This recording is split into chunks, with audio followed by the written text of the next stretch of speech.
Family card যখন দেওয়ার কথা হচ্ছিল তখন বলেছিল প্রাক্তন ফ্যামিলি কার্ড, কিন্তু আজকের বাস্তবতা হচ্ছে ফ্যামিলি কার্ড আর স্বপ্ন নয়, ফ্যামিলি কার্ড বাস্তব।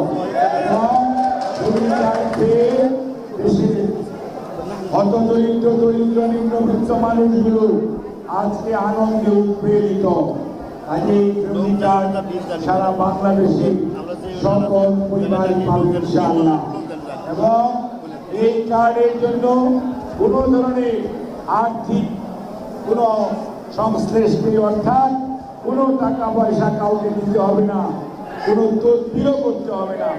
এই কার্ডের জন্য এই দেশের প্রশাসনিক জেলা, উপজেলা, ইউনিয়ন এবং ওয়ার্ডের পর্যন্ত কর্মরত কর্মকর্তা এবং কর্মচারীগণ নিরলসভাবে পরিশ্রম করেছেন, করবেন এবং করতেই থাকবে।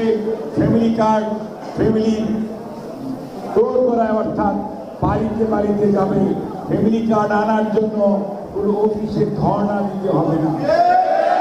আর এর সুবিধাভোগী বা উপকারভোগীরা সরাসরি তার সে মোবাইল অ্যাকাউন্টই বলেন আর ব্যাংক অ্যাকাউন্টই বলেন, সেখানে তার সুবিধা পৌঁছে যাবে। ঠিক একইভাবে আজকে ধর্মীয় প্রতিষ্ঠানে খালি শুধু ইমাম মুয়াজ্জিন নয়, আপনার সেই মন্দিরের পুরোহিত এবং আপনার গির্জার বা চার্চের যাজক, তাদের অর্থাৎ যারা ধর্ম নিয়ে কথা বলে, যারা মানুষকে ধর্ম বা নৈতিক শিক্ষা দেয়, তাদের প্রতিও আমাদের নির্বাচন অধিকার ধীরে ধীরে বাস্তবায়িত হতে যাচ্ছে।